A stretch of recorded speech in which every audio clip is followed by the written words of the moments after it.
Bismillahirrahmanirrahim. Assalamualaikum warahmatullahi wabarakatuh. Alhamdulillah. Assalatu wassalamu ala rasulillah wa ala alihi wassabihi ajma'in. Wa ba'du ya. Baik teman-teman semuanya, di video kali ini kita akan menyampaikan terkait dengan ciri-ciri gangguan umum ya ketika sedang diruqyah ya, atau mungkin ketika sholat, atau mungkin ketika sedang berzikir. Intinya sedang melakukan ritual ibadah. Nah, itu biasanya memberikan pengaruh kepada tubuh kita. Ya, jadi ketika kita sedang berzikir, ketika kita sedang sholat, ketika kita sedang diruqyah, setan kan di dalam dirinya nggak suka. Nah, mereka berupaya menggagalkan agar ruqyah kita itu nggak jalan, nggak berlanjut. Nah, biasanya mereka melakukan perlawanan dalam diri kita. Ya. Nah, dari mana kita taunya ya? Nah, kembali lagi kita lihat ciri-cirinya. Ya, kita akan bacakan ya. Yang pertama, mata melotot. Jadi ketika diruqyah itu matanya melotot. Ya, seperti itu ya. Matanya suka melotot. Yang kedua, ciri-cirinya berteriak dan menangis. Nah, jadi ketika diruqyah itu berteriak, wah, gitu. Atau bahkan dia menangis. Nah, ini juga bisa terjadi ketika kita sedang melakukan zikir, misalkan. Ketika sedang zikir, kita itu tiba-tiba menangis, ya. Bukan karena mengerti artinya, bukan, tapi memang karena menangis, gitu. Ya. Terus berteriak. Jadi close control. Jadi ketika berzikir berteriak sendiri, gitu. Mau berteriak, gitu. Terus selanjutnya ya, sendawa terus. Jadi ketika diruqyah dia sendawa, ya, seperti seolah-olah asam lambungnya naik. Tapi itu gangguan adanya setan dalam turunnya.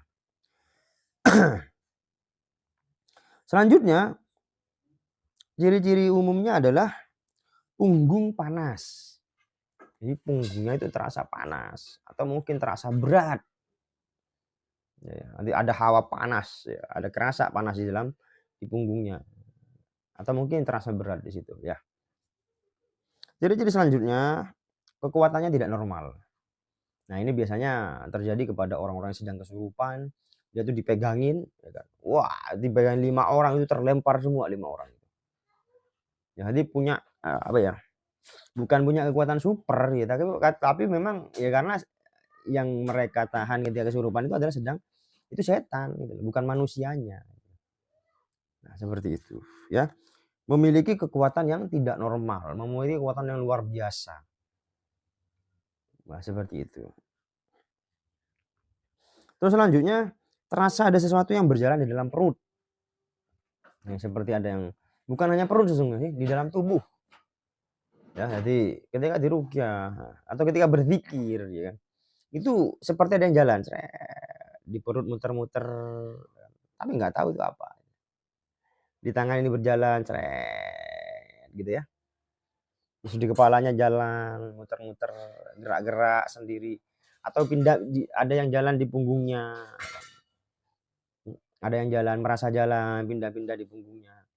Nah, itu juga indikasi ya. Jadi sesungguhnya ketika kita melakukan ruqyah atau kita melakukan zikir atau melakukan ibadah-ibadah terus ada yang bergerak-gerak ya, di situ sesungguhnya ya itu menunjukkan eksistensi setan dalam diri kita. Jadi ya di situlah ono setan ya.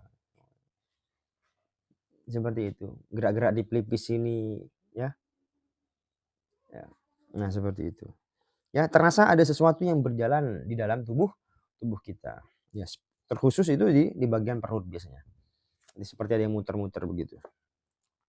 Terus selanjutnya, ciri-ciri umum ketika sedang diruqyah ya, dada sesak. Ya. Dadanya sesak. Jadi ketika diruqyah itu seperti sesak, seperti ada yang mau keluar gitu. Bahkan sampai ketika diruqyah. Ya.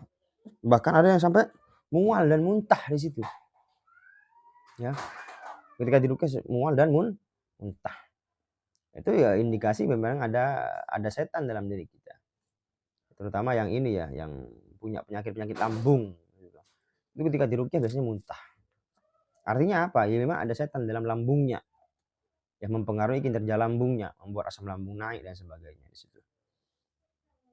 Ya, terus selanjutnya ketika diruqyah itu ya suaranya berubah. Jadi yang perempuan bisa jadi suaranya jadi kakek-kakek ya. Suara laki-laki jadi perempuan, jadi bencong. Jadi suaranya berubah ketika sedang diruqyah. Terus selanjutnya mengeluarkan gerakan-gerakan binatang tertentu. Artinya dia kesurupan jin dari binatang. Ya, ketika diruqyah dia begini-begini ya kan. Atau mungkin seperti ular, ngeliuk-ngeliuk gitu.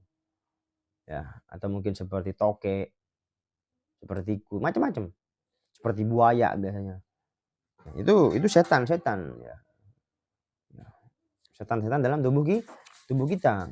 Jadi ketika diruqyah, ketika dibacakan ayat-ayat ruqyah, mereka tuh muncul. Bukan ketika diruqyah dia kesurupan, tidak.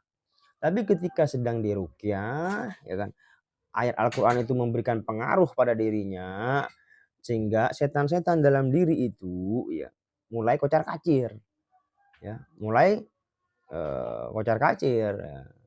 Ya kenapa? Kena bacaan-bacaan ruqyah tadi. Ya, mulai amburadul, mulai porak-poranda. Berarti mereka muncul ke permukaan, menguasai dirinya sehingga apa? Mereka berupaya agar ruqyahnya tidak dilanjutkan.